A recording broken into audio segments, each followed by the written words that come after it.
Hey everyone, welcome back to my channel and this is Jyoti here. और जैसा कि आपको पता है कि जनवरी फरवरी के मिड में आपके एग्जाम स्टार्ट हो जाएंगे, तो उसी के रिगार्डिंग मैंने ये जो भी आपके प्रीवियस ईयर क्वेश्चन पेपर्स हैं उनके आंसर्स के लिए मैं आंसर्स बताती हूँ, इसमें बेसिकली समझाती हूँ। और वही मैंने ये स्टार्ट किया है। और मैं इसमें पहले क्वेश्चन के ऊपर वीडियो बना चुकी हूँ कि पूर्व बाल्यावस्था की 5 विशेषताओं का वर्णन कीजिए। आप लोग यू बी एड कॉर्नर में जाके इनको देख सकते हैं। और प्लीज़ नए हैं तो सब्सक्राइब कर लीजिएगा। और आप जब भी पढ़ेंगे तो आपको लगे आपकी बुक में कोई क्वेश्चन है या कोई कंटेंट है जो आपको समझ नहीं आ रहा है, वो प्लीज़ आप लोग मुझे कमेंट सेक्शन में बता सकते हैं, ताकि मैं उसके ऊपर भी वीडियो बनाऊँ और आपको मैं वो चीज़ समझा पाऊँ।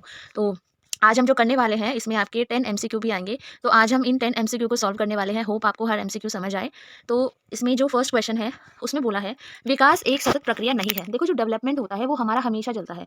इंसान का जिस दिन अंतिम दिन होता है, जिस दिन वो मर जाता है, उस दिन उसका विकास रुक जाता है। मतलब जो विकास है वो एक कंटिन्यू चलता है, वो सतत प्रक्रिया है, वो हमेशा चलती है। ऐसा नहीं है कि रुक जाएगा। आपका वृद्धि रुक सकती है। वृद्धि जैसे हाइट बढ़ना, वो एक मतलब ग्रोथ है, ठीक है? वो रुक सकती है क्योंकि हाइट आपकी हमेशा नहीं बढ़ सकती। लेकिन जो आपका डेवलपमेंट है, और डेवलपमेंट हर तरीके का होता है, इमोशनल हो गया, मेंटल हो गया, है ना? और मतलब मॉरल बेस्ड डेवलपमेंट हो गया, कई तरीके के डेवलपमेंट होते हैं, तो वो आपके हमेशा लाइफ टाइम चलते हैं। तो यहाँ इन्होंने कहा है कि विकास एक सतत प्रक्रिया नहीं है, कि कंटिन्यूअस प्रोसेस नहीं है, तो ये बिल्कुल ही गलत है, क्योंकि विकास एक सतत प्रक्रिया है। तो इसका जो आंसर है वो है असत्य है।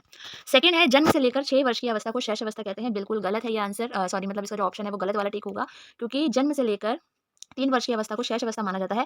वैसे आप कॉम्पिटिटिव एग्जाम की जब तैयारी करेंगे तो 0 से 2 वाला ऑप्शन टिक करना, क्योंकि आपकी बुक में इसमें 0 से 3 दिया हुआ है। मैंने इस बुक को पढ़ा है, तो उसमें आपको 3 लगाना है। लेकिन जब आप एग्जाम के लिए तैयारी करेंगे, DSSB, KVS, NVS, तो आप 0 से 2 तक इसको करेंगे, ठीक है? क्योंकि हमारा ये जनरली इसको 0 से 2 तक ही माना जाता है। बट आपकी बुक में 0 से 3 दिया हुआ है, तो अभी आपको अपनी बुक के हिसाब से चलना है, ठीक है?